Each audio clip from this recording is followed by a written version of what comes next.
Okay, सो बच्चों कल हम लोगों ने पढ़ा था ऑर्थो इफेक्ट, SIR इफेक्ट, ठीक है। उसके साथ साथ मैंने आपसे जाते जाते पूछा था कि बेस और एल्कली में क्या डिफरेंस होता है। हम लोग मानकर चलते हैं थोड़ा बहुत तो कि हाँ ठीक है, बेस एल्कली बराबर ही है, ठीक है। तो लेकिन एक्चुअल डिफरेंस क्या है उसकी मैंने यहाँ पर डेफिनेशन लिखी है। This is just for general knowledge point of view कि पता होना चाहिए कि इसमें क्या डिफरेंस होता है। Okay, so base is a compound which reacts with H plus ions of an acid. जो H plus ions एक एसिड के उसके साथ रिएक्ट करता है to form salt and water. Base जो है ना वो H प्लस आयंस एसिड के से रिएक्ट करेगा सॉल्ट और वाटर फॉर्म करने के लिए। अब इसमें ये दोनों एग्जांपल देखो। Example 1, copper oxide CuO, this is also a base, and copper hydroxide, this is also a base. अगर हम कॉपर ऑक्साइड ले, ये HCl के साथ रिएक्ट कर कर CuCl2 बनाता है एंड वाटर बनाता है। हम लोग हमेशा एसिड्स और बेसिस ही पढ़ते थे ना, हम लोग ने एल्कली तो अब टर्म यूज करना शुरू कर दिया। जब भी आप 6, 7, 8 ऐसे 9, 10 तक क्लास करते तो हम लोग यही बोलते थे ना, बेस और एसिड बेस सॉल्ट्स, यही चैप्टर्स के नाम होते थे कि एनसीईआरटी के चैप्टर का नाम ही यही है 10th क्लास के अंदर भी कि एसिड बेस सॉल्ट्स हमारा जो चैप्टर है। तो वही वाली चीज, बेस तो अपना कॉपर ऑक्साइड भी है, copper oxide, sodium oxide, potassium oxide, ऐसे ही जिंक ऑक्साइड, लेड ऑक्साइड, कोई भी, ये सारे बेसिस है कि वो एसिड के साथ रिएक्ट करेगा टू फॉर्म सॉल्ट, ये अपना सॉल्ट एंड वाटर। ऐसे ही हाइड्रोक्साइड, जो कॉपर का हाइड्रोक्साइड, ऐसे मैंने एग्जांपल लिख दिया, ठीक है, HCl एसिड के साथ रिएक्ट करेगा to form salt and water, that is a base. So base का मतलब ये है कि आप ये भी ले सकते हो या ये भी, both of them are bases, ठीक है, both of them are bases, ठीक है। बेसिस क्या होता है, ऑक्साइड्स और हाइड्रोक्साइड्स ऑफ द मेटल, कि मेटल के ऑक्साइड्स या फिर हाइड्रोक्साइड्स। जो एल्कली होता है, एल्कली सिंपली जिसके अंदर OH माइनस है, ये एल्कली नहीं है, ये एल्कली है। एल्कली क्या है, वो वाला कंपाउंड जो पानी में डिसॉल्व करने पर ईल्ड्स देता है OH minus ions as the only negatively charged ions। कि कॉपर हाइड्रोक्साइड है, उसको जब आप पानी में डिसॉल्व करोगे तो Cu+2 और OH माइनस, तो नेगेटिवली चार्ज आयंस केवल OH माइनस ही है। जैसे इसके अंदर सोडियम हाइड्रोक्साइड में। सो जब भी आप एल्कली देखोगे ना तो आपको देखना है कि उसमें जो अनायनिक पार्ट है ना, अनायन वाला पार्ट OH माइनस ही है। बेस के अंदर दोनों पॉसिबल है, कॉपर ऑक्साइड भी और हाइड्रोक्साइड भी। तो जो मैंने कल पूछा था, ट्रू और false, all alkali are bases, all alkali are bases, true, all alkali are bases, all base are alkali, no, जब ये ऑक्साइड है, all base are not alkali. बहुत ही माइन्यूट सा डिफरेंस है, लेकिन क्लियर होना चाहिए। आया समझ में सबको? सबने यही गूगल सर्च किया था कल, किया था कि भूल ही गए थे क्लास के बाद कि अरे मैम ने करा, कल देखेंगे? मैम किया था। किया था, यही मिला डिफरेंस? Yes ma'am. चलो गुड, जल्दी से नोट डाउन कर लो, फिर हम आगे बढ़ते हैं, इससे आगे समझते हैं। हमने बच्चों कल स्टार्ट किया था chemical reactions of carboxylic acids, और कार्बोक्सिलिक एसिड्स की एसिडिक नेचर की वजह से जो केमिकल रिएक्शन होते हैं कि वो मेटल के साथ रिएक्ट कर सकता है, एल्कली के साथ रिएक्ट कर सकता है, और कार्बोनेट्स बाइकार्बोनेट्स के साथ रिएक्ट कर सकता है, वो हमने पढ़ा था। कार्बोनेट्स बाइकार्बोनेट्स के साथ रिएक्ट करने पर कार्बन डाइऑक्साइड गैस रिलीज होती है, और जिसके अंदर आपको एग्जाम में पूछा जा सकता है कि कौन सी गैस है which turns lime water milky, तो आपको पता है कि वो कार्बन डाइऑक्साइड ही होगी, ठीक है। ऐसे ही एल्कली के साथ अगर एसिड रिएक्ट करता है तो वो वाटर इवॉल्व होगा, और अगर मेटल के साथ रिएक्ट करता है तो हाइड्रोजन गैस इवॉल्व होगी, ठीक है। अब हम आगे बढ़ते हैं सेकेंड सेट ऑफ रिएक्शंस। ये सबने नोट डाउन कर लिए? Yes. ओके, सो अब यहाँ से आते हैं अपना, ओके, सो अब हम पढ़ेंगे chemical reactions of carboxylic acids, reactions of carboxylic acids involving cleavage of COH bond, मतलब ये वाला बॉन्ड ब्रेक होगा।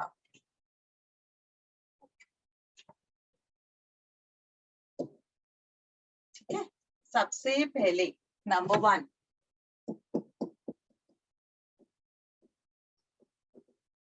formation of anhydrides. अब ना नंबर 1, कार्बोक्सिलिक एसिड से हम लोग एनहाइड्राइड्स फॉर्म कर सकते हैं। कैसे? हम लोग 2 कार्बोक्सिलिक एसिड के मॉलिक्यूल लो, ठीक है, कोई भी 2 कार्बोक्सिलिक एसिड के मॉलिक्यूल्स लिए, उनको डिहाइड्रेटिंग एजेंट, डिहाइड्रेटिंग एजेंट का मतलब होता है ऐसा कंपाउंड, ऐसा सब्सटेंस जो डिहाइड्रेट कर दे, मतलब पानी, वाटर मॉलिक्यूल को रिमूव कर दे, डिहाइड्रेट कर दे। तो इसका OH और एक H, किसी का भी OH किसी का भी H ले सकते थे, इसमें कुछ वो नहीं है। एसिटिक और प्रोपेनोइक दे रखा है, तब भी किसी का ही वो मल्टीपल प्रोडक्ट्स अपने बनेंगे। ठीक है, कि एसिटिक मैं बना देती हूँ। ठीक है, ये हुआ डिहाइड्रेटिंग एजेंट। आप ले सकते हो concentrated sulfuric acid, sulfuric acid is a very good dehydrating agent। ठीक है, अच्छा, या फिर आप ले सकते हो phosphorus pentoxide P2O5, आप इसको डिहाइड्रेट करोगे तो आपके पास एसिटिक एनहाइड्राइड बन जाएगा। C डबल बॉन्ड O, इसका O बचा हुआ था, है ना, एसिटिक एनहाइड्राइड। ठीक है, ये example 1। Another example, so formation of anhydrides हम लोग पढ़ रहे हैं। कार्बोक्सिलिक एसिड से आप एनहाइड्राइड बना सकते हो। This was one example. Another way is कि आप एक कार्बोक्सिलिक एसिड ले लो और दूसरा एसिड क्लोराइड ले लो। जैसे अगर हम लिख दें CH3 C double bond O with acid और एसिड क्लोराइड, इन दोनों से भी हम लोग, और यहाँ पर मैं बता देती हूँ, यहाँ पर ना, हाँ, HCl रिमूव होगा और हम लोग जनरली पिरिडीन बेस जो सॉल्वेंट होता है, हम लोग पिरिडीन में ये वाला रिएक्शन करवाते हैं कि HCl निकल जाए। पिरिडीन बेस है ना, HCl के साथ पिरिडीनियम आयन बना लेगा और हमारे पास यहाँ फिर से एनहाइड्राइड मिल जाएगा। ऐसे एग्जाम्पल 1, एग्जाम्पल 2, और इसी के अंदर एक और एग्जाम्पल लिख देते हैं।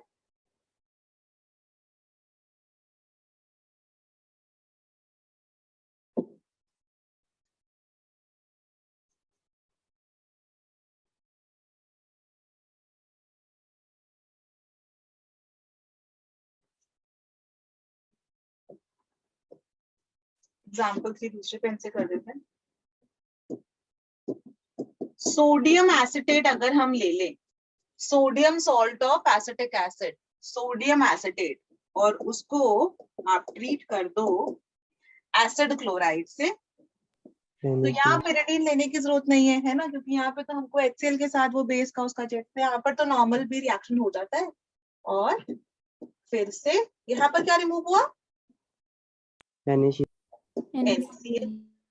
है ना। There are different methods जिनसे हम एनहाइड्राइड्स प्रिपेयर कर सकते हैं। 3 एग्जांपल्स हमने कर लिए। सिर्फ एसिटिक एसिड से भी कर सकते हैं, तो हमको डिहाइड्रेटिंग एजेंट लेना है। सल्फ्यूरिक एसिड बहुत ही अच्छा डिहाइड्रेटिंग एजेंट है, मतलब मल्टीपल जगह यूज होता है ये। आई थिंक नाइट्रिक एसिड की फॉर्मेशन में ऑस्टवाल्ड्स प्रोसेस होता है उसमें, या HCl में, किसी एक में भी जो है दोबारा से यही H2SO4 यूज कर रहे होते हैं। आई थिंक नाइट्रिक एसिड में है ये, सॉरी हाँ नाइट्रिक एसिड में ही है ये, ठीक है, जहां पर सल्फ्यूरिक एसिड को यूज कर रहे होता है एज अ डिहाइड्रेटिंग एजेंट, ऐसी कुछ है शायद, है ना, मतलब मुझे याद नहीं है एग्जैक्ट, लेकिन हाँ sulphuric acid is a very good dehydrating agent. ये आप लोग को याद रखना है, कई जगह यूज होता है ये, very good dehydrating agent, very good dehydrating agent, ठीक है। और एसिड क्लोराइड और एसिडिक एसिड से भी कर सकते हैं, मतलब कार्बोक्सिलिक एसिड और एसिड क्लोराइड से, और sodium salt of carboxylic acid और एसिड क्लोराइड से। डिफरेंट मेथड्स जिससे हम एनहाइड्राइड्स बना सकते हैं। कार्बोक्सिलिक एसिड्स के ही रिएक्शन है ये। इसमें मैंने डायरेक्टली कार्बोक्सिलिक एसिड ले लिया, इसमें एक मॉलिक्यूल कार्बोक्सिलिक एसिड का लिया है। इस वाले के अंदर हमने क्या किया है, कार्बोक्सिलिक एसिड को पहले सोडियम से ट्रीट करवा दिया है। ये बनाने के लिए जो कल रिएक्शन पड़ा था, अब उसको कर सकते हो कि एसिटिक एसिड को हम पहले या तो सोडियम मेटल से रिएक्ट कर ले, तो भी हमारा जो है ये Na और हाइड्रोजन गैस रिलीज हो जाएगी, या फिर आप एसिटिक एसिड को NaOH, अब आपको पता है एल्कली है वो, it is not a base, तो एल्कली से आप रिएक्ट कर लो, तो NaOH से रिएक्ट करोगे तो वाटर रिमूवल होगा और ये बन जाएगा। तो किसी भी तरह आप कार्बोक्सिलिक एसिड से ही ये बना सकते हो, उसको आपने फिर एसिड क्लोराइड से ट्रीट किया। Done everyone. और थोड़ी देर में हम लोग फॉर्मेशन ऑफ एसिड क्लोराइड भी पढ़ लेंगे, कि हम लोग कार्बोक्सिलिक एसिड से ये बनाने का तरीका भी समझ जाएंगे। चलो आगे बढ़ूं और clearly yes ma'am. Cleavage of C और OH का बॉन्ड। देखो यहाँ पर C और OH का बॉन्ड क्लीवेज हो रहा है, C और OH, ये वाला बॉन्ड टूटा, ठीक है। यहाँ पर OH की जगह उन्होंने डायरेक्टली Cl लगा दिया था, मतलब मेन रिएक्शन आप इसको कह लो, लेकिन फिर भी यहाँ पर भी इसके अंदर भी ये वाला है, ओके। बट C और O का बॉन्ड को, मेन क्लीवेज को समझाने के लिए ये वाला रिएक्शन है, ये वाला, ये उसके सब पार्ट्स एग्जांपल्स जैसे सोचो, ठीक है। मैं सेकंड पे चल रही हूँ, नंबर 2। सो ये आपको ऑलरेडी आता है,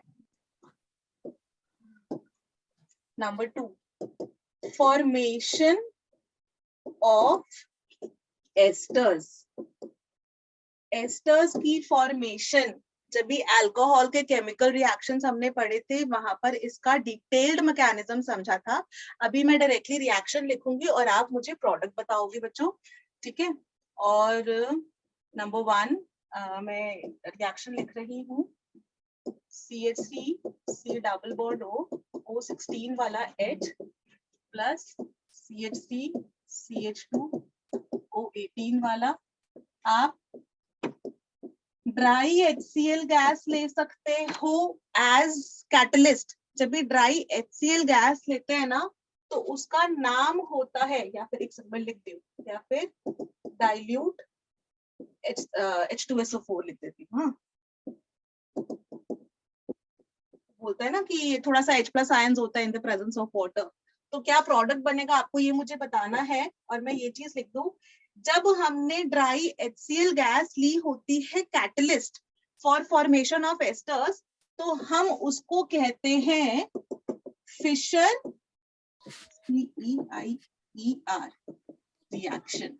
जब भी हमने ड्राई HCl गैस यूज करी होती है, तब हम कहते हैं फिशर-स्कीयर रिएक्शन। अब मुझे बताओ जो प्रोडक्ट कौन सा बनेगा, प्रोडक्ट कौन सा बनेगा बच्चों, CH3 C double bond O CH2 CH3, ठीक है। यहाँ पर O16 होगा कि O18 होगा, O16। अच्छा इसमें हमने क्या पढ़ा था, लेट्स रिवाइज। इसमें हमने ये पढ़ा था कि इवन दो ये स्ट्रॉन्गर एसिड होता है, ये वीकर एसिड होता है, even though this is a stronger acid, but reaction mechanism आप लोग के नोट्स रिवाइज करना बच्चों। रिएक्शन ये जो है ना, OH लूज करता है और ये H लूज करता है। ठीक है, हमको क्या लगा था ना कि ये स्ट्रॉन्गर एसिड है, इसका H निकालो और इसका OH निकालो और बना दो एस्टर। नहीं, लेकिन इसने OH लूज किया, मैकेनिज्म के बेसिस पे हमको पता चला, और इसने केवल H लूज किया, तो यहाँ पर O18 वाला रह जाएगा और जो वाटर बना वो O16 से बनेगा। ठीक है, एक और रिएक्शन, और इसका नाम बताना बच्चों मुझे प्लीज, जो कंपाउंड बना।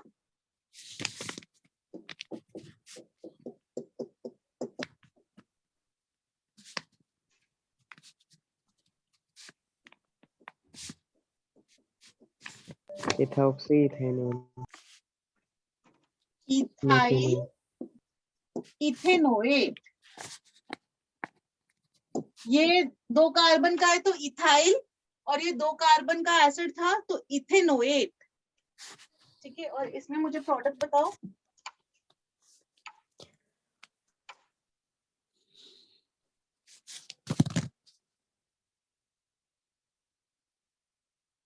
एक बार मैं दोबारा से समझा दूं अगर कोई डाउट हो तो। ये एसिड है और ये अल्कोहल है। एसिड और अल्कोहल मिलाकर बनाते हैं एस्टर। आपको क्या करना है, वाटर का तो रिमूवल कर दो बच्चों, और क्या करो, ऐसे करके लिखते हैं, जो एसिड है ना उसका OH निकाल दो और इसका H निकाल दो। OH और H वाटर का रिमूवल हो गया, बचा क्या, ये वाला एसिड और ये वाला अल्कोहल। तो पहले हम लिखते हैं एसिड को, तो एसिड को लिखोगे तो C6H5 C double bond O। ठीक है, इसका तो इतना ही बचा, इसका तो OH निकल गया है ना। अब यहाँ पर इसका H निकला है, O का एक बॉन्ड खाली है तो O18 वाला और फिर CH3। ऐसे करके आप लोग बनाते हो एस्टर। ठीक है, ये कौन सा एसिड है, बेंजोइक एसिड। ठीक है, बेंजोइक एसिड, और ये अल्कोहल है मिथेनॉल। तो बेंजोइक एसिड और मिथेनॉल जब भी मिलते हैं तो एस्टर बनाएंगे। वो एस्टर जो बनाते हैं हम क्या करते हैं, पहले पीछे वाला नाम लिखो, ये एक कार्बन का है तो मिथाइल, और फिर ये बेंजोइक एसिड से बना है तो benzoate. Methyl benzoate is our acid. ठीक है, अब जो ये वाला रिएक्शन है ना, वो एक्चुअली में होता क्या है बच्चों, कि इन दोनों मिलाकर तो एस्टर और वाटर बना रहे हैं, but this is a reversible reaction. Reversible reaction मतलब ये फॉरवर्ड डायरेक्शन में भी जा सकता है और बैकवर्ड डायरेक्शन में भी जा सकता है। इक्विलिब्रियम वाला चैप्टर जो आपने पढ़ा क्लास 11th में, यहाँ पर वो वाला लॉजिक यूज होगा। क्या लॉजिक है कि भैया फॉरवर्ड रिएक्शन भी अकर कर रहा है और बैकवर्ड रिएक्शन भी अकर कर रहा है। हमने ये पढ़ा ही था ना परसों की क्लास में कि एस्टर की हाइड्रोलिसिस करते हैं so we get back alcohol and acid, तो बैकवर्ड रिएक्शन भी अकर कर सकता है। अब टू एंश्योर कि हमारे पास फॉरवर्ड रिएक्शन ही अकर करे, हम तो यहाँ फॉर्मेशन ऑफ एस्टर्स पढ़ रहे हैं ना, तो हमको चाहिए कि एस्टर ही बने। अब फॉर्मेशन ऑफ एस्टर्स का क्या मतलब है कि फॉरवर्ड रिएक्शन ही अकर करे, ये फॉरवर्ड रिएक्शन अकर करे, बैकवर्ड ना करे। फॉरवर्ड कैसे करेगा, अप्लाई कर दो ली शैटलियर्स प्रिंसिपल। अगर हम एसिड या अल्कोहल की क्वांटिटी बढ़ा दे, अगर बहुत सारा एसिड या बहुत सारा अल्कोहल ले रखा होगा तो फिर इक्विलिब्रियम अपना डिस्टर्ब होता है and reaction shifts in that direction जहां पर ये जो एक्सेस लिया है ना हमने एसिड या अल्कोहल, वो कंज्यूम हो जाए। वो कंज्यूम किधर होगा एक्स्ट्रा एसिड, जब भी फॉरवर्ड रिएक्शन अकर करेगा और वो एस्टर बनाएगा। ठीक है, तो क्योंकि ये वाला रिवर्सिबल रिएक्शन है, हेंस टू एंश्योर कि फॉरवर्ड रिएक्शन ही अकर करे, आप या तो एसिड की क्वांटिटी ज्यादा ले लो या अल्कोहल की क्वांटिटी ज्यादा ले लो। अब किसकी ज्यादा लोगे वो आपकी इच्छा, आपके पास जो अवेलेबल हो, जो चीप हो, वो पैरामीटर्स है, उसमें कुछ ये लॉजिक अप्लाई नहीं होता। सिंपली इन दोनों में से जिसको किसी को भी आप एक्सेस में ले सकते हो, अगर एक्सेस में लोगे तो फॉरवर्ड रिएक्शन ही अकर करेगा। क्लियर? यस अब मैम। मुझे बताओ कि रेट ऑफ रिएक्शन, मैंने कहा था कि स्टेरिफिकेशन इज वेरी इंपॉर्टेंट, अगर भूल गए तो रिवाइज कर लेना, ठीक है? अच्छा, रेट ऑफ, और क्योंकि अभी जो नेक्स्ट सेट ऑफ पेपर्स आप लोग का जो मेजर टेस्ट हो जाएगा, उसके बाद जो नेक्स्ट सेट ऑफ पेपर्स आपके बनने हैं वो सारे ऑर्गेनिक केमिस्ट्री के ही आएंगे, क्योंकि इलेक्ट्रोकेमिस्ट्री आपके जो है solutions, chemical kinetics, electrochemistry 12th के ये वाले चैप्टर्स का टेस्ट हुआ है, और बाकी कुछ 11th के चैप्टर्स का टेस्ट हुआ है। तो जो 12th के बाकी चैप्टर्स का आपका टेस्ट जो पेपर बनेगा वो इन्हीं टॉपिक्स के ऊपर से बनेगा। Haloalkane, haloarene, alcohol, phenol, ethers, aldehyde, ketone, carboxylic acid, nitrogen compounds, और जो भी नेक्स्ट चैप्टर पढ़ाती हूँ इसके बाद, ठीक है? अच्छा, सो इसके अंदर बच्चों रेट ऑफ रिएक्शन भी मुझे बता दो फटाफट से। Rate of reaction formation of esters के लिए, ये देखो रेट ऑफ रिएक्शन किस चीज पे डिपेंड करता है? रेट ऑफ रिएक्शन डिपेंड करता है स्टेरिक हिंड्रेंस पर, ठीक है? मैकेनिज्म के बेसिस पे आपको देखकर समझ में आ जाएगा। रेट ऑफ रिएक्शन डिपेंड करता है स्टेरिक हिंड्रेंस पर।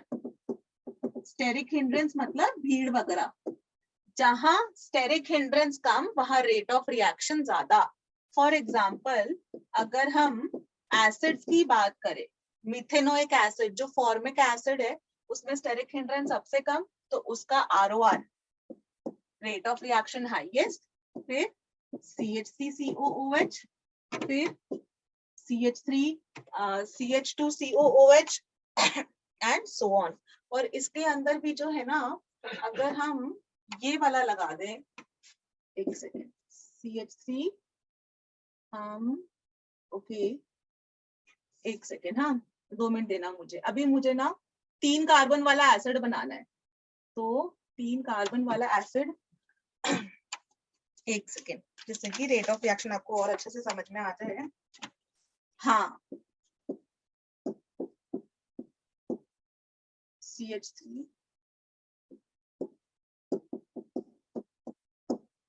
1 2 3, हाँ COOH, और इसमें स्टेरिक हिंड्रेंस और बढ़ा दो, और इस वाले को ना, हाँ ठीक है ऐसे करके कर दो, इस पे 1 मिथाइल है, इस पर 2 मिथाइल, इस पे 3 मिथाइल, तो स्टेरिक हिंड्रेंस सबसे ज्यादा, तो उसका रेट ऑफ रिएक्शन सबसे कम। And same is the case with alcohols, कि अल्कोहल्स के अंदर भी आप सिंपली स्टेरिक हिंड्रेंस देखकर अप्लाई कर सकते हो। मिथेनॉल, फिर CH2OH पे 1 मिथाइल, फिर 2 मिथाइल, और फिर 3 methyl.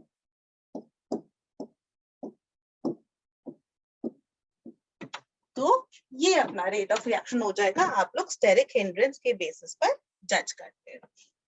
Please note this down. Done. Done? Just एक Done, सेकंड ma'am. पानी P low.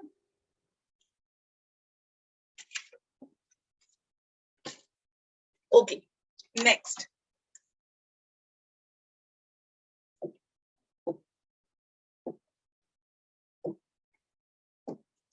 Number 3, formation of acid chlorides.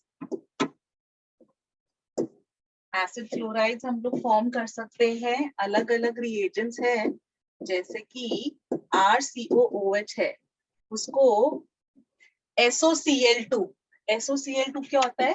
Thionyl chloride, से ट्रीट करोगे आप तो RC डबल बॉन्ड O, यहाँ पर Cl, इसको ऐसे लिख देती हूँ ज्यादा अच्छा लगेगा।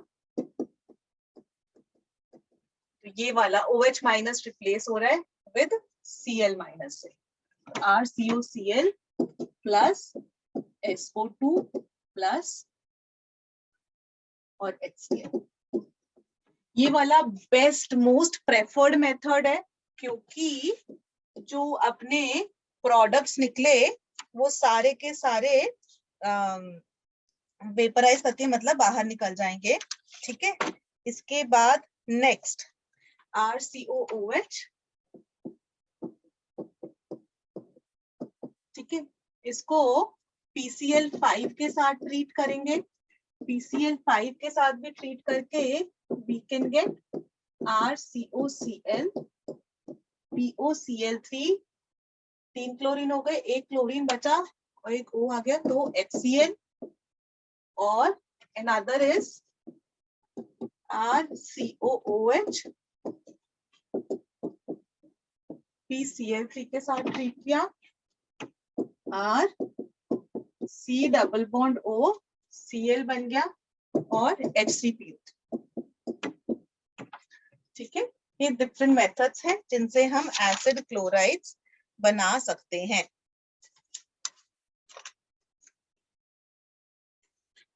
मोस्ट प्रेफर्ड ये वाला है क्योंकि इसके जो प्रोडक्ट्स हैं वो गैशियस हैं एंड दे एस्केप आउट, वो एस्केप कर जाते हैं, तो फिर हमको कुछ प्यूरिफाई वगैरह का मेथड जो है ना वो सब कुछ आसान हो जाता है कि हमारे पास केवल एसिड क्लोराइड ही बचा है, बाकी सारी चीजें तो एस्केप आउट कर गई, इसलिए ये वाला मोस्ट प्रेफर्ड है। ठीक है, आज की क्लास में चैप्टर फिनिश हो जाएगा, इसके बाद will be practicing few questions. ठीक है, चलो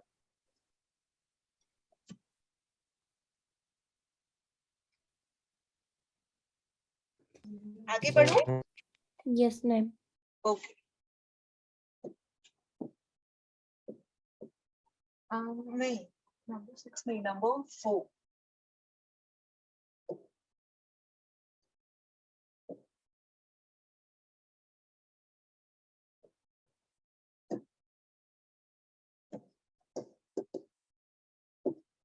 formation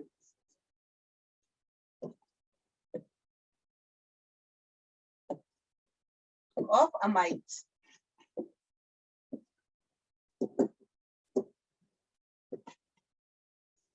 अमाइड्स फॉर्म कर सकते हैं कैसे? हमारा जो भी कार्बोक्सिलिक एसिड हो, जो भी कार्बोक्सिलिक एसिड हो, पहले आप उसको अमोनिया से ट्रीट करवाओ। अमोनिया से ट्रीट करने पर it forms RCO, ammonium ion, RCONH4+। ठीक है ना? हाँ सही, RCOO minus NH4+। This is our ammonium ion. ये अपना अमोनियम आयन फॉर्म करता है, जिसको फर्दर हीट करने पर वाटर रिमूव हो जाता है, H2O रिमूव हो गया और हमको बचता है RCONH2 which is अमाइड। ठीक है, इसके अब मैं एग्जांपल लिख देती हूँ।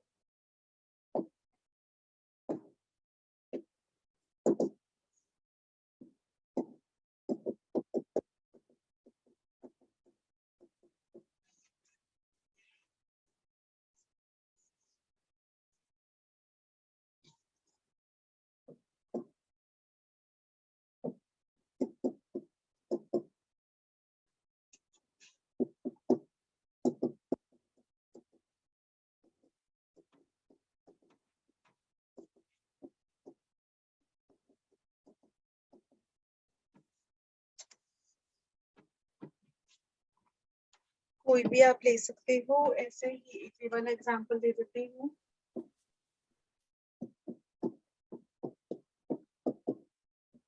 इसको भी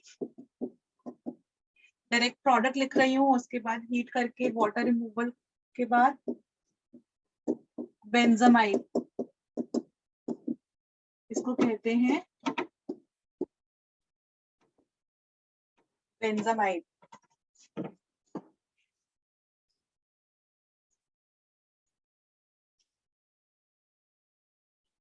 और एक और गुड रिएक्शन थैलिक एसिड का लिखवाती हूँ, वो अच्छा है, ये नोट डाउन कर लो please.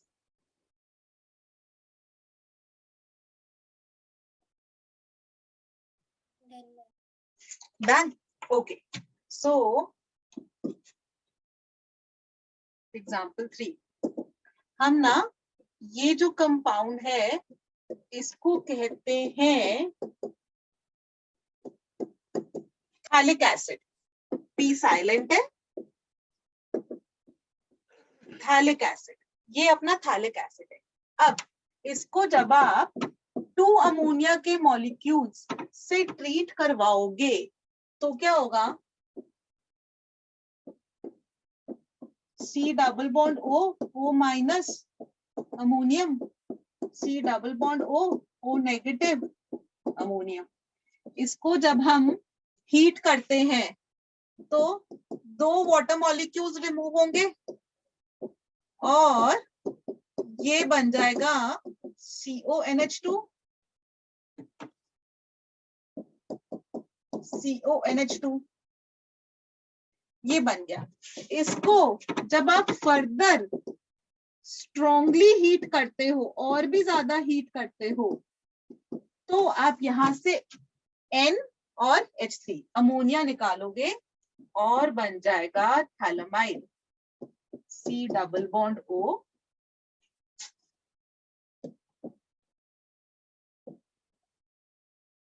C double bond O N, इसको कहते हैं थैलेमाइड। ठीक है,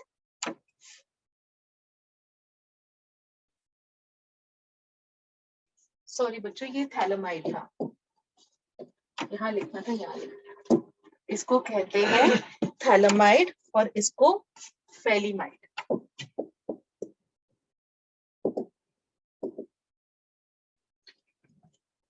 ठीक है,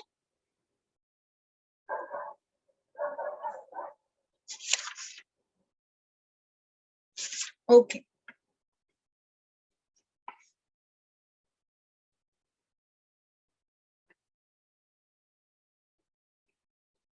written everyone? Yes, ma'am. Okay बच्चों हम आगे बढ़ रहे हैं। नंबर 5, अब जो है हम लोग नंबर 5 पे नहीं लिखते, इसको अलग से लिख लेते हैं। अब हमारा नया formation of hydrocarbons, formation of hydrocarbons की कार्बोक्सिलिक एसिड से हम लोग हाइड्रोकार्बन्स बना सकते हैं। फॉर एग्जाम्पल हमने कोई भी कार्बोक्सिलिक एसिड लो, उसको red phosphorus in the presence of HI, ठीक है, जब हम उसको ट्रीट करते हैं टेम्परेचर 473 केल्विन तो हमको एल्केन मिल जाता है। एल्केन, यही वाला रिएक्शन आपने उसमें भी पढ़ा होगा हाइड्रोकार्बन्स वाले चैप्टर में कि methods of preparation of alkanes में ये वाला पढ़ा होगा कि कार्बोक्सिलिक एसिड है उसको HI के साथ ट्रीट करते हैं in the presence of red phosphorus and you will get alkane. ठीक है, एग्जांपल के लिए CH3COOH है, इसी के साथ ट्रीट किया तो हमको मिल जाएगा इथेन, CH3CH3, तो हमको इथेन मिल जाता है। ठीक है, नंबर 1। नंबर 2, एक आप लोगों को याद होगा soda lime decarboxylation, very important reaction. Soda lime decarboxylation reaction,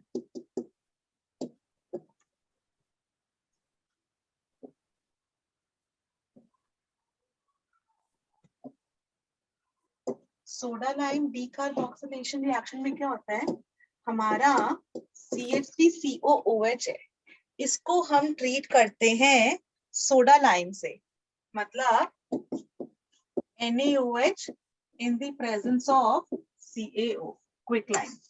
तो जब हम इसको इसके साथ ट्रीट करते हैं ना तो Na2CO3 अपना रिमूव हो जाता है and we simply get alkane.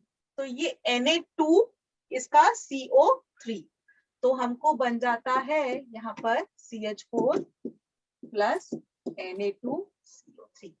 तो इसको ना आप डिसेंट ऑफ चेन रिएक्शंस में यूज करते हो। डिसेंट ऑफ चेन कैसे कि आपके पास 2 कार्बन का कंपाउंड था, उससे आपको 1 कार्बन का बनाना है, then you can use soda lime decarboxylation reaction. ठीक है, सबसे पहले इसको sodium hydroxide in the presence of CaO, इसको बोलते हैं सोडा लाइम डीकार्बोक्सिलेशन।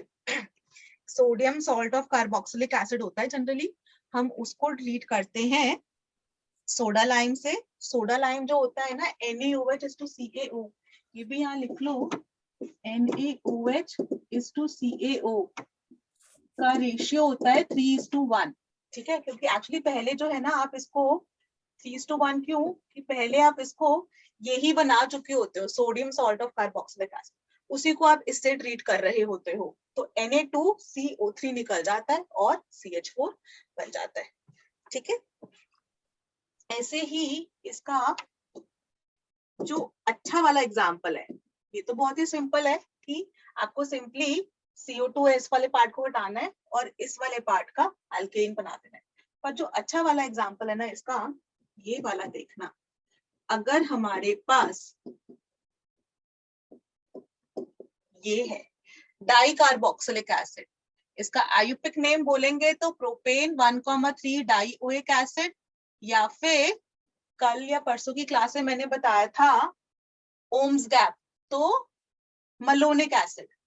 इसकी जब आप सोडा लाइम डीकार्बोक्सिलेशन करते हो, सोडा लाइम डीकार्बोक्सिलेशन करते हो, तो Na2CO3 आपको निकालना है। Na2CO3 निकालने के लिए यहाँ पर होगा क्या, ऐसे करके समझना,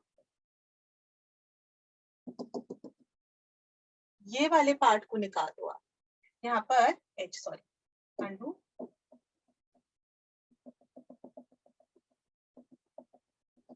इसमें भी दिखा देती हूँ पहले मैं, ऐसे ही वाला पार्ट निकाल रहे H बच रहा है, ऐसे ही बच्चों ये वाला पार्ट निकाल रहे हो और वो बैलेंस कर लेना। ठीक है, तो यहाँ पर बनता है अपना प्रोडक्ट CH2, इसका ये वाला H इधर आ जाता है COH, इसको मैं नाम लिख देती हूँ मलोनिक एसिड या फिर प्रोपेन 1,3 डाइओइक एसिड, तो उससे भी हम लोग एसिटिक एसिड बना लेंगे। सिंपली आपको एक CO2 आपको ध्यान रखना है कि रिमूव करना है, याद करने के लिए, वैसे नहीं, वैसे अपना Na2CO3 निकलता है, पर आप ऐसे करके याद कर सकते हो, ये अपना डिसेंट ऑफ चेन रिएक्शन कहलाता है ये। ठीक है, डीकार्बोक्सिलेशन रिएक्शंस कहते हैं कि वो रिमूव हो गया हमारा। This is one, soda lime decarboxylation. और ये वाला रिएक्शन ना कन्वर्जन्स के पॉइंट ऑफ व्यू से बहुत इंपॉर्टेंट है कि कन्वर्जन्स में ये वाली चीज कई बार आपको यूज हो सकती है। रिटर्न एवरीवन,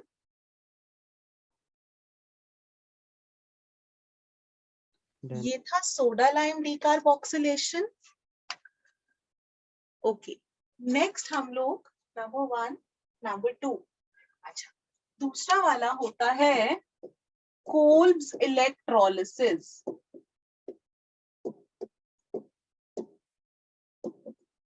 कोल्ब्स इलेक्ट्रोलिसिस, इसमें हम क्या करते हैं, जो हमारा कार्बोक्सिलिक, जैसे वुड्स रिएक्शन था ना, ऐसे ही आपको याद रखना है कोल्ब्स इलेक्ट्रोलिसिस को वुड्स रिएक्शन से। इसमें क्या हो रहा है हमारा, हमने जो कार्बोक्सिलिक एसिड होता है ना, उसका हम लोग सोडियम सॉल्ट लेते हैं, let me right this down, RCOONA। ठीक है, उसका हम लोग सोडियम सॉल्ट लेते हैं, सोडियम या पोटेशियम सॉल्ट लेते हैं, और उसकी हम लोग करते हैं इलेक्ट्रोलिसिस, उसकी हम लोग इलेक्ट्रोलिसिस करते हैं।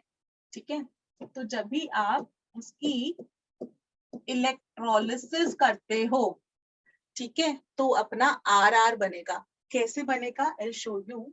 सबसे पहले मैं इसका ना वैसे करके लिखती हूँ,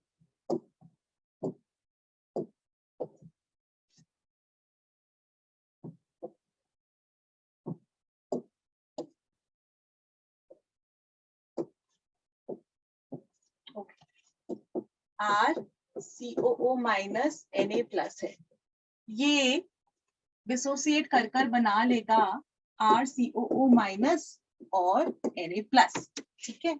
और ऐसे ही वाटर में रिएक्शन अकर कर रहा होता है तो OH- और H+, ठीक है। अब हमने ये इलेक्ट्रोलिसिस कराई है इसकी, तो कटायन एनायन में डिसोसिएट हो रहा है। अब आपने इलेक्ट्रोकेमिस्ट्री पढ़ रखी है, तो सबसे पहले लिखते हैं कैथोड वाला रिएक्शन।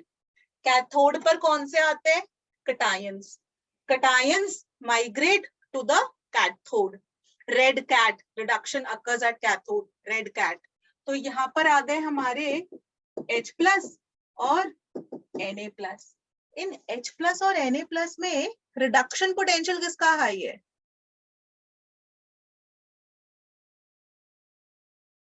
इलेक्ट्रोकेमिस्ट्री भूल गए। इनमें इलेक्ट्रोकेमिस्ट्री का तो एग्जाम है ना इसी वीक। H+ और Na+ आए, तो इसमें H+ का रिडक्शन पोटेंशियल इज हाई, तो ये एक इलेक्ट्रॉन गेन करके बनाएगी H का एटम, और 2 हाइड्रोजन एटम्स कंबाइन कर हाइड्रोजन गैस रिलीज करा देंगे। तो हमारी कैथोड पर हाइड्रोजन गैस रिलीज हुई। ऐसे ही अब बात करते हैं एनोड की। एनोड पर आएंगे अनायन RCOO नेगेटिव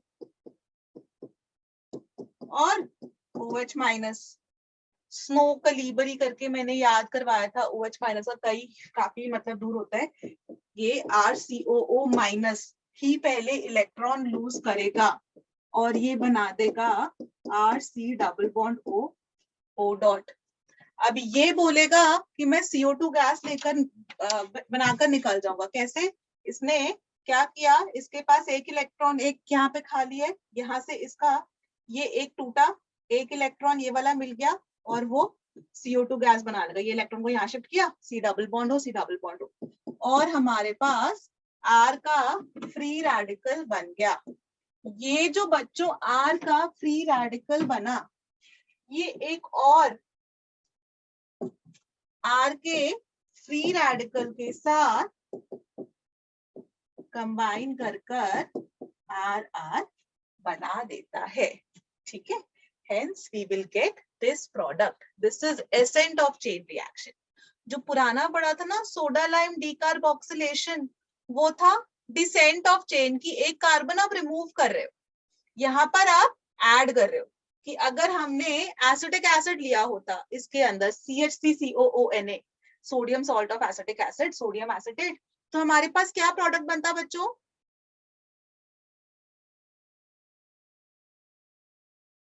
मैम क्या है? Okay, I write down this question. ये आपको मैकेनिज्म समझ में आया? इसका वो लिख लो, फिर मैं इसके Yes. 1-2 क्वेश्चंस कराती हूँ इसके ऊपर।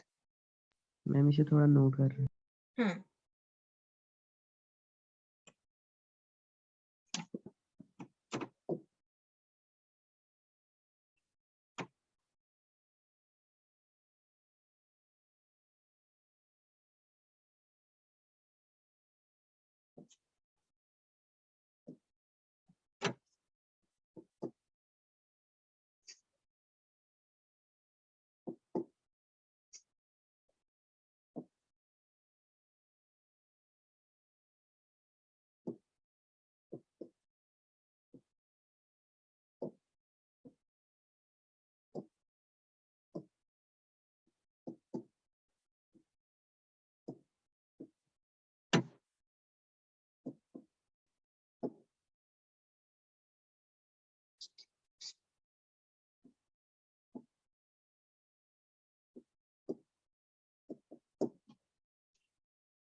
हमारा यहाँ प्रोडक्ट क्या बनता? CH3, क्योंकि CO2 तो रिमूव करना है ना, तो CO2 तो रिमूव हो जाएगा ना, ठीक है ना। यहाँ पर आप चाहे तो 2 ऐसे करके भी लिख सकते हो।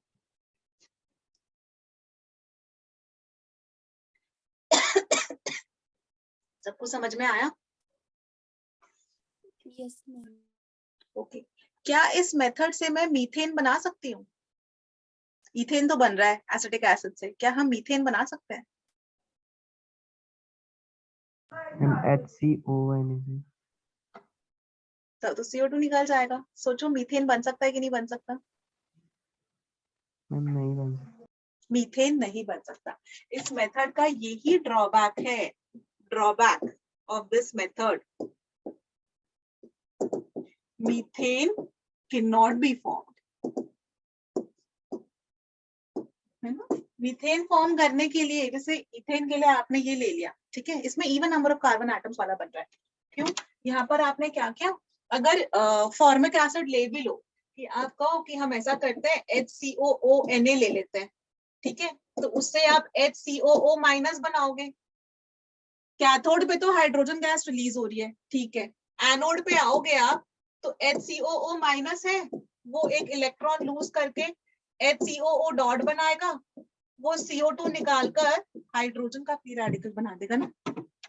मतलब पता नहीं होगा भी कि नहीं होगा ये वाली चीज। तो मतलब हम लोग क्या बोलते हैं कि मीथेन को नहीं बना सकते, हम इथेन बना सकते हैं। Is that right? Yes. Yes ma'am. अच्छा, अब मुझे एक बात बताओ, इस रिएक्शन के अंदर H प्लस कंज्यूम हो गया हमारा, hydrogen gas is released at cathode. हम ये बोल सकते हैं गैस रिलीज्ड एट कैथोड क्या होगी? हाइड्रोजन। हाइड्रोजन। Yes, ma'am. और gas released at anode CO2। OH। अरे एनोड पे CO2 रिलीज हो रही ना। Yes ma'am. आज पता नहीं सबका ध्यान का, ऐसा लगा थोड़े थोड़े खोए खोए से हैं। ओके, सो कैथोड पर हमारी हाइड्रोजन गैस रिलीज हुई, एनोड पर कार्बन डाइऑक्साइड रिलीज हुई। रिएक्शन में देखो यहाँ पर RCOO माइनस कंज्यूम हो गया, यहाँ पर H प्लस कंज्यूम हो गया। रिएक्शन में बचा क्या? Na plus and OH minus left unreacted unconsumed, correct? Yes ma'am. तो इसके ऊपर क्वेश्चन क्या आएगा बच्चों, इससे आपसे पूछ लेंगे कि आप हमको बताओ कि after cold electrolysis the pH of the solution will increase या डिक्रीज? डिक्रीज। अरे Increase. OH माइनस तो बच गया ना, तो सॉल्यूशन में तो धीरे धीरे करके जैसे जैसे रिएक्शन अकर करता जाएगा तो सॉल्यूशन में बहुत सारा OH माइनस इकट्ठा होता जाएगा। अगर OH माइनस इकट्ठा हो रहा है तो उसका मतलब बेसिक सॉल्यूशन हो रहा है, और बेसिक है तो pH फिर बढ़ा ना। तो हम लोग ये कह सकते हैं, मैं यहाँ पे इसको लिख देती हूँ बच्चों, कि ऐसे करके लिख देती हूँ आप लोग को। नंबर 1, हाइड्रोजन गैस रिलीज्ड या discharged at cathode. Number 2, CO2 released at anode, ठीक है बच्चों, और pH of the solution will increase, ठीक है ना, क्योंकि हमारे पास सॉल्यूशन में बच्चों Na प्लस बच रहा है और OH माइनस बच रहा है। अगर OH माइनस बढ़ रहा है, OH माइनस हमारे पास बच रहा है, तो pH तो बढ़ेगा ना, ठीक है। क्लियर? इस पे यस ये वाला मैम। क्वेश्चन पूछ लेते हैं, आगे यस बढ़ा मैम। जाए। Yes Yes, ma'am. ma'am. चलो ओके, आई होप सबने नोट डाउन कर लिया है। ये हो गए हाइड्रोकार्बन्स फॉर्म करने के, ठीक है। इसके बाद अनदर रिएक्शन इज नंबर 1। इसके अलग से अब 2-4 रिएक्शंस मिसलेनियस रिएक्शंस में बता रही हूँ। Reduction of carboxylic acids, carboxylic acids को अगर आप रिड्यूस कर सकते हो यूजिंग LiAlH4 या सोडियम बोरोहाइड्राइड, और आपको अल्कोहल मिल जाएगा, रिडक्शन ऑफ कार्बोक्सिलिक एसिड्स, ठीक है। अदर मिसलेनियस रिएक्शन के अंदर आप ये बोल सकते हो कि इनके जब भी सिल्वर सॉल्ट्स होते हैं of carboxylic acids, silver salts of carboxylic acids का मतलब है ये C double bond O AG, silver salts of carboxylic acids, उसको जब आप ब्रोमीन के साथ ट्रीट करोगे, ब्रोमीन गैस के साथ ट्रीट करोगे, तो AgBr निकल जाता है, CO2 निकल जाता है, और हमारे पास RBr बन जाता है। तो यहाँ पर देखो ये Ag और एक ये Br, AgBr निकल जाएगा, ये CO2 निकाल दो बच्चों और R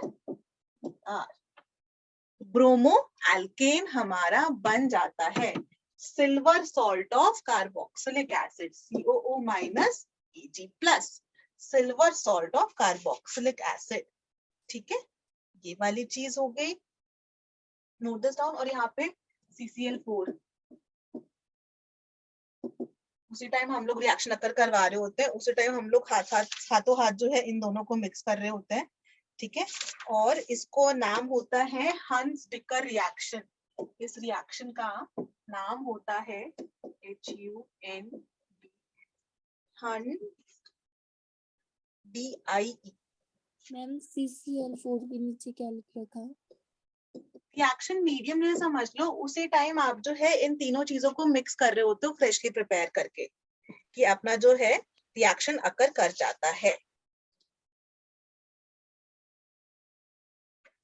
सो इसके अंदर मेन चीज क्या है, डिसेंट ऑफ चेंज, ऐसा आप समझ सकते हो कि आपने CO2 भी निकाल दिया, AgBr निकाल दिया, अकेले हमारा एक कार्बन आइटम बेसिकली कम हो गया। यहाँ पर 2 कार्बन थे और यहाँ से अब हमारे पास एक ही कार्बन एटम बचा। ठीक है, निशान तुम इतनी लेट से क्यों ज्वाइन किए?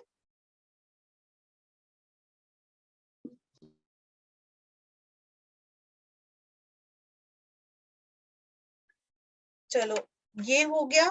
अब नेक्स्ट रिएक्शन, ठीक है, कार्बोक्सिलिक एसिड्स का अगर आप लोग को याद हो, हमने एक और कैल्शियम सॉल्ट्स वाला रिएक्शन भी किया था कि कार्बोक्सिलिक एसिड्स थे जो भी हमारे होते हैं, उनको कैल्शियम सॉल्ट, कैल्शियम के साथ ट्रीट करवा के उसके कैल्शियम सॉल्ट्स बना रहे थे। याद आ गया? डीकम्पोजिशन ऑफ कैल्शियम सॉल्ट, उसको जो है हम लोग एल्डिहाइड्स या कीटोन्स बनाते थे उसके साथ, वो भी हमने कवर कर रखा है। ठीक है, ये सारी की सारी चीजें, ऑल्दो मतलब कुछ तो 11th क्लास वाली थी तो वो वाली चीज तो मैं डिटेल में बता रही हूँ। ठीक है, या फिर जैसे ये वाली हम लोगों ने अभी पढ़ी थी अल्कोहल्स वाले चैप्टर में, मेथड्स ऑफ प्रिपरेशन में, तो वो मैंने डायरेक्टली लिख दी। ठीक है, अच्छा अब वेरी इंपॉर्टेंट रिएक्शन, एक very important reaction miscellaneous reaction में, HVZ रिएक्शन। HVZ, इनका साइंटिस्ट का नाम मैं लिख दूं, H से HELL, हेल, वोलार्ड ज़ेलिंस्की,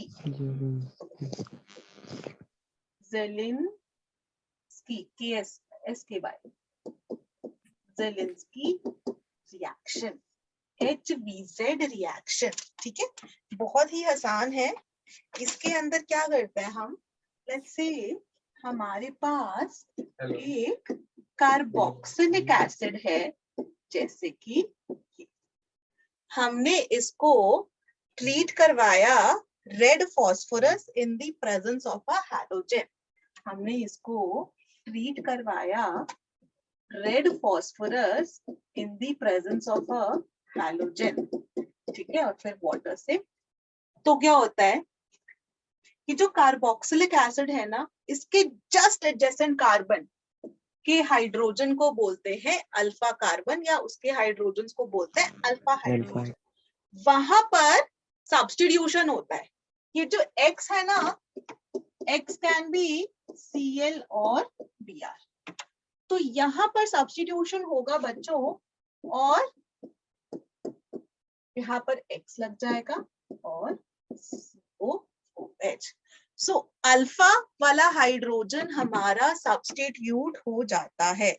हम लोग क्लोरीन भी ले सकते हैं, ब्रोमीन भी ले सकते हैं।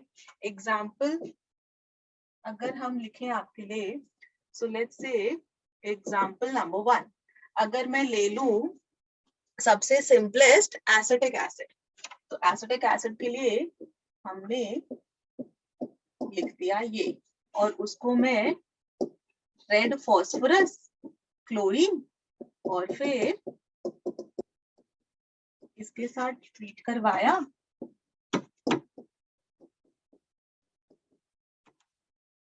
ठीक है, अब क्लोरीनेशन और ब्रोमिनेशन में एक डिफरेंस है।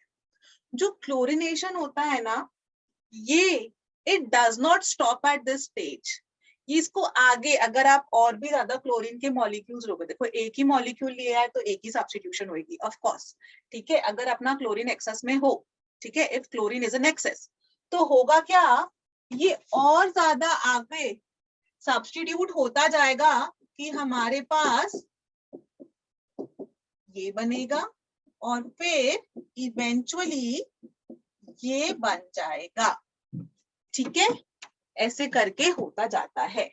सो नाउ ये वाली चीज अल्फा हाइड्रोजन जो है क्लोरीनेशन के केस में सारे के सारे सब्स्टिट्यूट होंगे, ठीक है। अब ब्रोमिनेशन के केस में भी सारे के सारे अल्फा हाइड्रोजन सब्स्टिट्यूट होंगे। मैं यहाँ लिख देती हूँ, अभी ऐसा करती हूँ, इसी को ना रेड फॉस्फोरस और फिर ब्रोमीन और इधर वाटर, और ब्रोमीन को अगर हम एक्सेस में ले लें तो इधर भी जो मेरा प्रोडक्ट है वो CBr3COOH ये वाला बन जाएगा। अभी ध्यान से सुनना मैं क्या बोल रही हूँ। क्लोरीनेशन के केस में या ब्रोमिनेशन के केस में अगर हम क्लोरीन को एक्सेस लिए तो सारे के सारे अल्फा हाइड्रोजन सब्स्टिट्यूट हो जाएंगे। ब्रोमिनेशन के केस में भी सारे के सारे ब्रोमीन एटम सब्स्टिट्यूट हो जाएंगे। बट अगर हमारे पास इसकी जगह, लेट्स से मैं नेक्स्ट पेज पे चल रही हूँ, अगर लिखा नहीं होगा तो I come back to this page. So अगर हम बच्चों ये वाला ले लेते हैं तो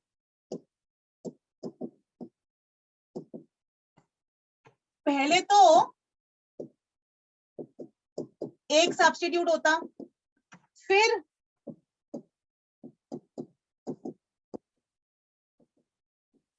दूसरा सब्स्टिट्यूट होता, फिर अगर हम इसे फर्दर रिएक्ट करवाते तो अल्फा हाइड्रोजन्स के बाद बीटा वाले भी सब्स्टिट्यूट होने लग जाते इन केस ऑफ क्लोरीनेशन, कि वो इतना हाईली रिएक्टिव हो जाता है कि बीटा वाले भी सब्स्टिट्यूट हो जाएंगे, कि ये further eventually finally CBr3 sorry गलत लिख दिया बच्चों, Cl ही लिखना था, CH2Cl और ये CCl3CCl2COOH, कि मतलब क्लोरीनेशन के केस में तो पहले सारे के सारे अल्फा हाइड्रोजन को आप सब्स्टिट्यूट करो, फिर अल्फा हाइड्रोजन जब सारे के सारे सब्स्टिट्यूट हो जाएंगे तो फिर आप बीटा वाले को भी सब्स्टिट्यूट कर सकते हैं, कि मतलब it will continue, it will propagate, ठीक है। लेकिन ब्रोमिनेशन के केस में ये नहीं होता है।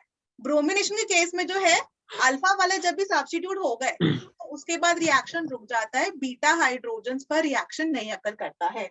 मैं यहाँ पर लिख देती हूँ, दूसरे पेन से लिख देती हूँ, CH3CH2COOH रेड फॉस्फोरस, और यहाँ पर ब्रोमीन कर देते हैं, एक्सेस में ले लेते हैं ब्रोमीन को, तो CH3CBr COOH and the reaction stops at this stage.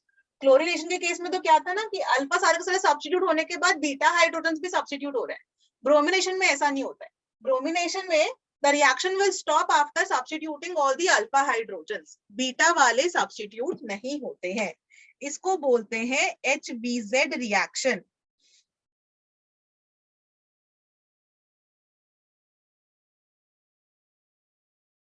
ठीक है, अल्फा क्लोरीनेशन के अंदर अल्फा हाइड्रोजन के बाद जो है बीटा फिर gamma and the chain will continue, it will continue.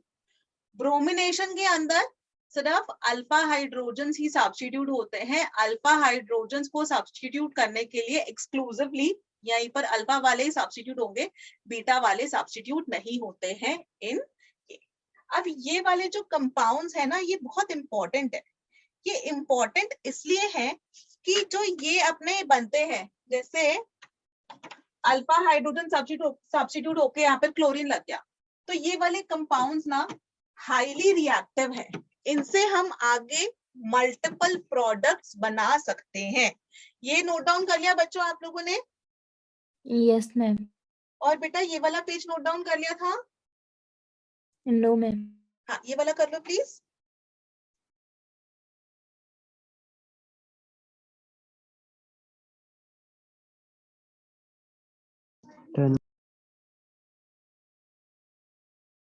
Done ma'am. Done. Done. Okay, अब मैं ना इसके Cl CH2 COOH इसका एक रिएक्शन KOH से कर लेते हैं। ये इधर अमोनिया से और ये इधर KCl से। ठीक है, और कोई भी है क्या? नहीं। ओके, सो जो ये वाला कंपाउंड होता है ना, जो हमने HPZ से बनाया, ये हाईली रिएक्टिव है। यहाँ पर क्या होगा, सबसे पहले जब हम लोग इसका वाला रिएक्शन समझ, चलिए ये वाला करते हैं, वाला सबसे आसान है। यहाँ पर -KCl करो और CH2 के साथ लग जाएगा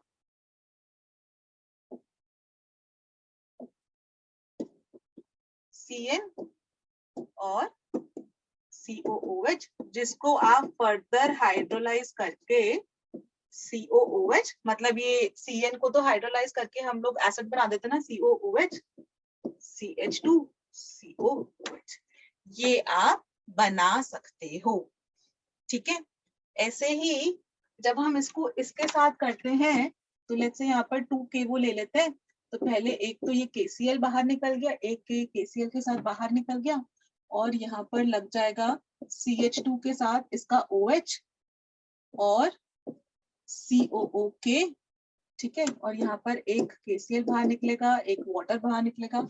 इसको फर्दर आप हाइड्रोलाइज करके आप बना सकते हो CH2OH COOH, 2 पे हाइड्रोक्सी इथेनोइक एसिड। ठीक है, ये चीज देखो बच्चों। और ऐसे ही इसके अंदर जब भी आप अमोनिया के साथ ट्रीट कराते हो, ठीक है, तो जब भी आप अमोनिया के साथ ट्रीट करवाते हो, तो 3 अमोनिया के मॉलिक्यूल्स यूज होंगे। एक तो NH4Cl करके बाहर निकलता है, जो सबसे पहले बनता है यहाँ पर इसके साथ NH2 और इधर COO माइनस NH4 प्लस, ये बनता है। और जब ये वाला बना, तो इसको भी हम आगे फर्दर हाइड्रोलिसिस कर देंगे इसकी, और फिर हमारा NH2 CH2 COOH। बेसिकली अगर मैं शॉर्ट में लिखूं तो सिंपली ये वाला जो था ना, अगर इसको KCN के साथ किया तो यहाँ पे Cl की जगह सब्स्टिट्यूशन न्यूक्लियोफिलिक, यहाँ पे CN लगा दो। ठीक है, ऐसे ही KOH के साथ किया तो यहाँ पर OH लगा दो, और ऐसे ही यहाँ पर अमोनिया के साथ किया तो यहाँ पर NH2 लगा दो, क्योंकि अमोनिया को आप तोड़ सकते हो ना H+ और NH2- में, तो NH2 CH2 COOH ऐसे करके। डन? कंफ्यूज तो नहीं हुए? नो। ये बस सिंपल रिएक्शंस है, just to complete your notes. ठीक है, दिमाग लगाने वाले क्वेश्चंस अभी प्रैक्टिस करवा रही हूँ। Return everyone? Yes ma'am. अच्छा, ओके, नेक्स्ट। अब मुझे फटाफट से ये बताओ कि COOH ऑर्थो पैरा डायरेक्टिंग है कि मेटा डायरेक्टिंग?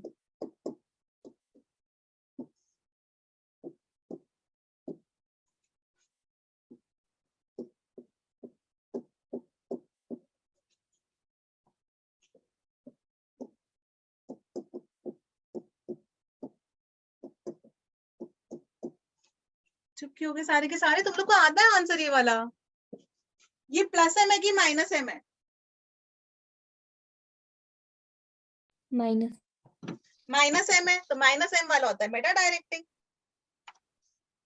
ठीक है ना, तो मैं जल्दी से ये वाले प्रोडक्ट्स बता दो, आप लोग को आता है बच्चों आंसर। इसके अंदर ब्रोमिनेशन हो रही है, तो ब्रोमिनेशन करने के अंदर ब्रोमीन कहाँ लगेगा? मेटा पोजीशन पर। क्यों ये -M है? क्योंकि बेंजीन से जस्ट अटैच कार्बन पे डबल बॉन्ड है। अगर डबल बॉन्ड है तो फिर वो -M। क्या होता है यहाँ पर, फटाफट से बता देती हूँ। ठीक है, अगर कोई भी कंफ्यूजन हो ना, बच्चों कुछ भूल गए तो पूछ लिया करो कि मैम ये वाली चीज वापस बता दो, है ना। क्योंकि यहाँ पर ऐसे करके जाता है तो प्लस चार्ज आता है, ऑर्थो और पैरा पे प्लस चार्ज आएगा। क्योंकि ऑर्थो और पैरा पे प्लस चार्ज आ रहा है, तो ये Br प्लस देता है इलेक्ट्रोफाइल, तो पॉजिटिवली चार्ज, जहां पर प्लस प्लस है तो वहां थोड़ी जाएगा, वो तो पॉजिटिव से जो रिपेल करेगा ना, तो वो मेटा डायरेक्टिंग है, तो इस वजह से वो मेटा पे जाता है। ये जो है CH3 प्लस वाला देता है इलेक्ट्रोफाइल, तो फिर COOH बच्चों और CH3। ठीक है, अब यहाँ पर ही बता दो मुझे प्रोडक्ट क्या बनेगा बच्चों।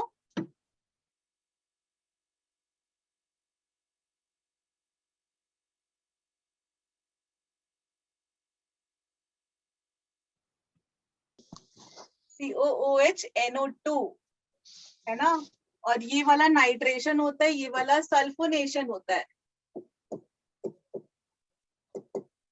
और यहाँ पर SO3H सल्फोनेशन रिएक्शन।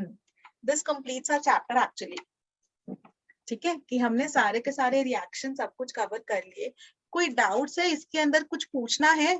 मेरा लास्ट टॉपिक बचा है कि डिस्टिंग्विश करना बिटवीन इथेनोइक और प्रोपेनोइक एसिड, मतलब जो एसिटिक एसिड जो टेस्ट्स होते हैं जो डिस्टिंग्विश करते हैं, जैसे लिटमस टेस्ट, और हमने पहले नहीं पढ़ा था FeCl3 का test, Tollens reagent, Fehling solution, ऐसा वाला एक लास्ट टॉपिक बचा है। कुछ पूछना है, कुछ एक्सप्लेन करूं बच्चों? करीना, मनोज, निशांत, प्रियांशु, शालिनी, विशाली, आई थिंक अभी तो कोई डाउट्स नहीं है। मैं फटाफट से लिख देती हूँ, चैप्टर एटलीस्ट खत्म हो जाएगा आज। ठीक है, हम लोग उसके बाद टाइम बचता है हमारे पास, हम लोग क्वेश्चंस प्रैक्टिस कर लेते हैं। ठीक है, ओके। सबसे पहले आप लिख लो how to distinguish between formic acid and acetic acid. इसको मैम मेरे को लास्ट पेज दिखा दो मैम। हाँ बेटा, ये लो बच्चों लिख लो।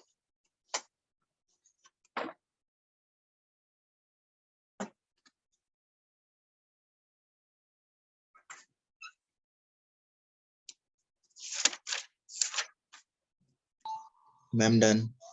डन, गुड, चलो ओके। हमको क्वेश्चन ऐसा पूछ लिया, आपको 2 टेस्ट ट्यूब्स दे दी और बोला कि बेटा एक में एसिटिक एसिड है, एक में फॉर्मिक एसिड है, और तुम हमको बताओ कि कौन से में फॉर्मिक एसिड है, कौन से में एसिटिक एसिड है। तो उसके 3-4 टेस्ट हैं, एनसीईआरटी में दे रखे। कोई वाली चीज में समझा रही हूँ बच्चों। ये जो एसिटिक एसिड है ना, इसका बच्चों स्ट्रक्चर होता है ऐसे, है ना, तो ना थोड़ा सा ऐसे कर देखना। COOH तो कार्बोक्सिलिक एसिड का ग्रुप है, लेकिन ये वाला थोड़ा सा जो CHO है, हम उसको एल्डिहाइड ग्रुप टाइप्स कह सकते हैं ना, है कि नहीं? CHO वाले को कंसिडर करें तो Yes, इसका बहुत ही सिंपल सा है बच्चों। अगर हम इसको फर्दर ऑक्सीडाइज करना चाहें तो ये हो जाएगा, ये तो नहीं होगा ऑक्सीडाइज आगे फर्दर, ये हो जाता है आगे ऑक्सीडाइज। क्यों? क्योंकि जो कार्बोनिल कार्बन है उसके जस्ट उससे एक हाइड्रोजन जुड़ा हुआ है, ये ऑक्सीडाइज होकर बना देता है ऐसे और ऐसे, जो फर्दर CO2 निकाल दो और वाटर। तो फॉर्मिक एसिड हमको CO2 एंड वाटर दे देता है, which turns lime water milky। ठीक है, ऐसे ही ये तो हो पहली चीज।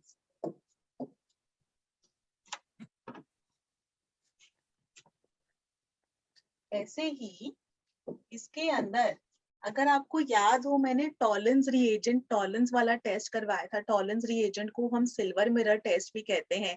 एलिफैटिक एल्डिहाइड्स और एरोमेटिक एल्डिहाइड्स ये वाला टेस्ट देते हैं, कीटोन्स नहीं देते हैं। इसमें क्या था, सिल्वर कलर का टेस्ट ट्यूब में नीचे सिल्वर जैसा सा डिपॉजिट हो जाता है, एल्डिहाइड्स देते हैं। तो इसी के अंदर ही, क्योंकि ये आगे ऑक्सीडाइज हो रहा है, तो हम लोग इसमें, अब मैं डायरेक्टली लिख देती हूँ। फेलिंग सॉल्यूशन वाला भी याद होगा आपको, टार्टरिक एसिड क्या था। फेलिंग सॉल्यूशन वाला सिर्फ एलिफैटिक एल्डिहाइड्स देते हैं, कीटोन्स भी नहीं देते, एरोमेटिक एल्डिहाइड्स भी नहीं देते। ठीक है, तो इसके अंदर एक ये वाला लिख सकते हो आप, और फॉर्मिक एसिड जो है ना रिड्यूस कर देता है, number 1 Tollens reagent, number 2 Fehling solution. ठीक है, मैंने तब टॉलरेंस में लिखवाया भी था। ठीक है, फेलिंग सॉल्यूशन को रेड प्रेसिपिटेट बनते हैं CU2O के। ठीक है, टॉलरेंस रिएजेंट ये आप लोग के लिए नया है, डीकलराइजेस KMnO4 सॉल्यूशन, क्योंकि ये आगे ऑक्सीडाइज हो सकता है, क्योंकि फॉर्मिक एसिड ऑक्सीडाइज हो जाता है, ठीक है ना। टर्न्स K2Cr2O7 के सॉल्यूशन को to green. Number 5, reduces mercuric salts to mercurous salts। इसका मैं लिखा देती हूँ रिएक्शन, ठीक है। ये वाले पता है क्यों हो रहे हैं, क्योंकि ये ऑक्सीडाइज हो सकता है, फॉर्मिक एसिडिक एसिड नहीं हो सकता, ये खुद ऑक्सीडाइज हो रहा है, तो बाकियों को रिड्यूस कर रहा है, इसको रिड्यूस कर रहा है, इसको रिड्यूस कर रहा है, इन सबको रिड्यूस कर रहा है। टॉलरेंस रिएजेंट को ऑक्सीडाइज, उसको रिड्यूस कर रहा है, खुद ऑक्सीडाइज हो जाता है, ठीक है। और यहाँ पर मैं इसके रिएक्शन लिख देती हूँ बच्चों। कुछ चीजें ना एकदम केमिस्ट्री के अंदर नोट्स जैसे होते हैं, तो ये वाली चीजें बिल्कुल कंप्लीटली नोट्स के ऊपर है कि आपको ये चीजें नोट्स में लिखो और मैम ये उसको क्या रेगुलरली लास्ट में? रिवाइज करो। क्या बेटा? मैम ये लास्ट वाला reduces mercuric salts to HgCl2, ये mercuric salt है, इसको फॉर्मिक एसिड के साथ हमने ट्रीट किया, तो हमको reduces mercuric salts to mercurous salts, Hg2Cl2, ठीक है। और इसका ना व्हाइट कलर का प्रेसिपिटेट होता है। देखो यहाँ पर Hg की ऑक्सीडेशन स्टेट है +2 और यहाँ पर हो गई +1, तो +2 से +1 जा रहा है, इसका मतलब रिड्यूस कर रहा है ना, तो reduces mercurous salts to mercuric salts, ठीक है। और यहाँ पर रिएक्शन कंप्लीट कर देती हूँ। टॉलरेंस रिएजेंट भी मैंने लिखवाई थी कि वो अल्काइंस को भी करता है और HCOH फॉर्मिक एसिड को भी करता है, ये वाली चीज, ठीक है।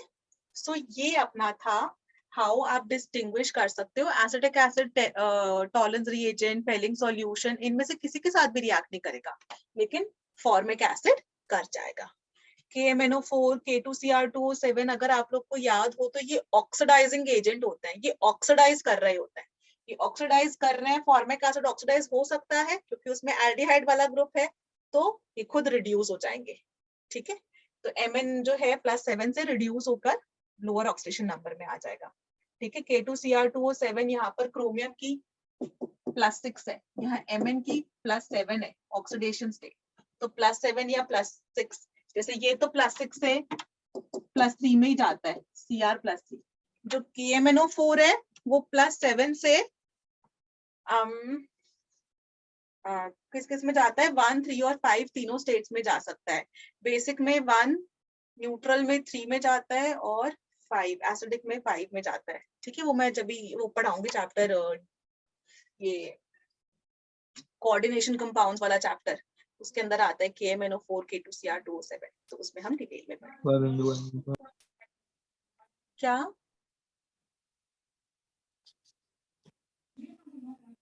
Written everyone? Yes ma'am. अच्छा अच्छा, एक और चीज देखो, ये तो हमने पढ़ा डिस्टिंग्विश करने का तरीका between formic acid and acidic acid. ऐसे ही एक अनदर डिस्टिंग्विश करने को पूछते हैं कार्बोक्सिलिक एसिड और फिनॉल्स, तो मैं लिखती हूँ कार्बोक्सिलिक एसिड्स और फिनॉल्स, ठीक है।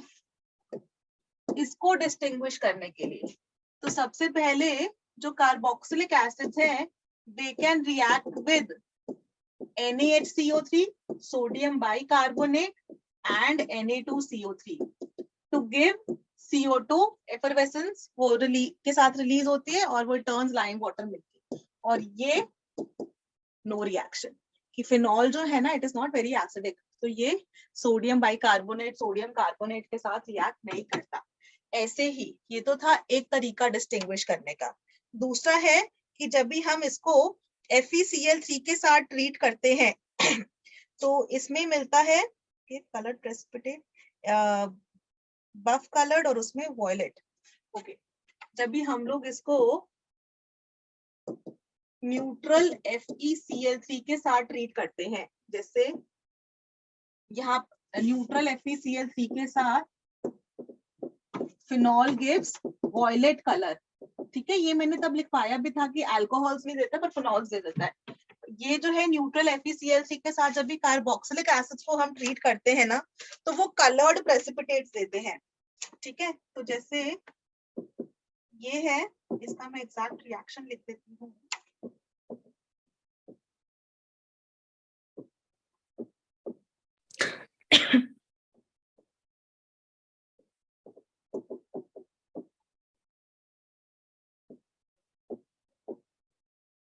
बच्चों बफ कलर आप लोग गूगल कर लेना कि कौन सा होता है बफ कलर, बट बफ कलर का प्रेसिपिटेट होता है।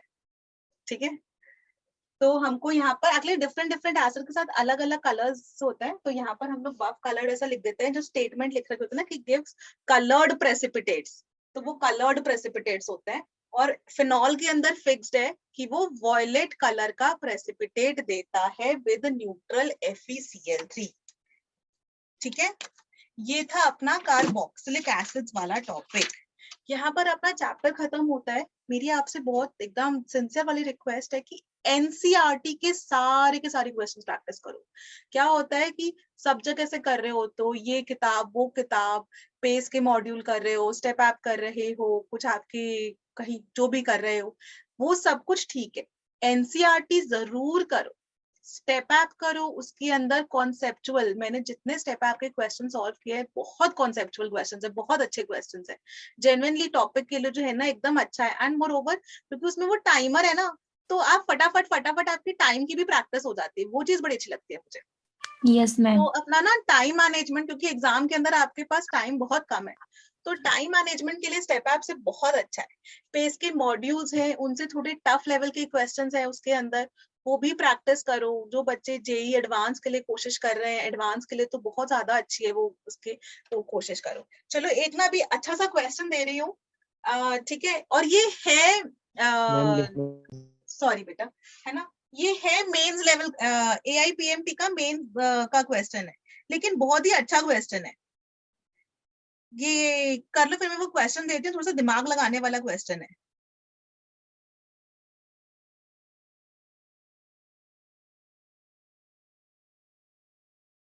Done ma'am. Done, okay. आपको मुझे बताना है कि मैं इसको ऐसे बनाती हूँ, ये बेंजीन रिंग बनाई, उसको नहीं रखो,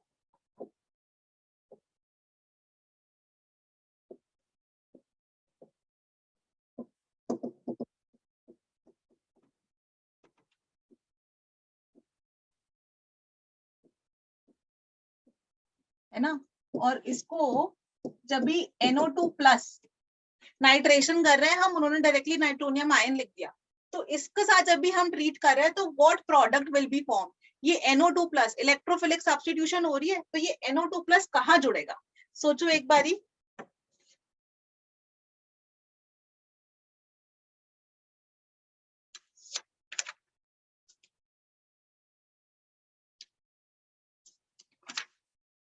वेरी गुड क्वेश्चन और वेरी सिंपल क्वेश्चन, इससे सिंपल क्वेश्चन कोई नहीं, लेकिन बहुत ही अच्छे लेवल का क्वेश्चन।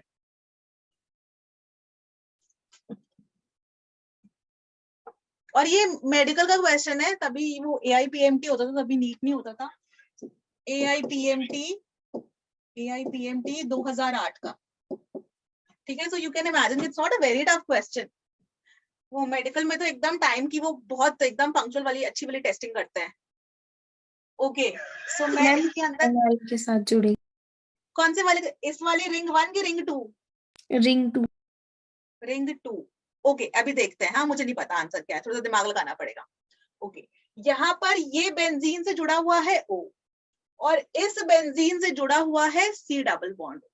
अभी O क्या होता 1 है? पेज में 1 पे जुड़ेगा, हाँ, ठीक है, okay, now just give me 1 minute, ठीक है, 1 पे वो जुड़ेगा, वो ठीक है, ठीक है, क्यों जुड़ेगा 1 पर, ये वाला सवाल है अपना। ओके, सॉरी, ये O है जो इससे जुड़ा है बच्चों, ये O जो इससे जुड़ा है, ये प्लस M है कि माइनस M? अभी ना आप इसको भूल जाओ, सिर्फ इतने को देखो, O और benzene plus M plus ma'am. M है, प्लस एम है। प्लस एम है। प्लस एम मतलब एक्टिवेटिंग ग्रुप्स, एक्टिवेटिंग मतलब का क्या कि ये ऐसे करके इस यहाँ पर देगा और ये Bonded. ऐसे करके होंगे, तो नेगेटिव चार्ज आएगा इधर वाले पे और इधर वाले पे जब भी हम रेजोनेंस करेंगे तो NO2 प्लस तो खुश होएगा, है कि नहीं। अच्छा अभी यहाँ पर देखते हैं इसके साथ दोनों चीजें कंसिडर करते हैं ना, सो इसको हरे पेन से ले लेती हूँ। हाँ सो ये C डबल बॉन्ड O, अभी इतने को भूल जाओ आप, है ना। तो C डबल बॉन्ड O को बेंजीन के साथ देखो, ये C डबल बॉन्ड O क्या है, प्लस एम की minus M, minus M. Minus M. Minus M, क्योंकि बेंजीन से जस्ट कनेक्टेड ग्रुप पे पाई बॉन्ड है, तो ये माइनस एम है। ये तो बोलेगा मैं तो इलेक्ट्रॉन विड्रॉइंग हूँ, माइनस मतलब इलेक्ट्रॉन विड्रॉइंग, तो कैसे होगा, ये इधर जाएगा और ये इधर जाएगा, तो ऑर्थो और पैरा पे प्लस चार्ज जाएगा। अब NO2 प्लस है, यहाँ पर मेटा पे जा सकता है, बट ओवरऑल रिंग से तो इलेक्ट्रॉन डेंसिटी कम हो रही है ना, ये तो डीएक्टिवेटिंग ग्रुप्स है, ये वाला एक्टिवेटिंग है, तो NO2 प्लस खुशी खुशी ऑर्थो और पैरा पे जाएगा। यहाँ पर थोड़ी बहुत स्टेरिक हिंड्रेंस कह सकता है, इतना बड़ा बल्कि ग्रुप लगा हुआ है इधर, तो अपना जो फाइनल प्रोडक्ट होगा, हो पूरा बनाना पड़ेगा क्या,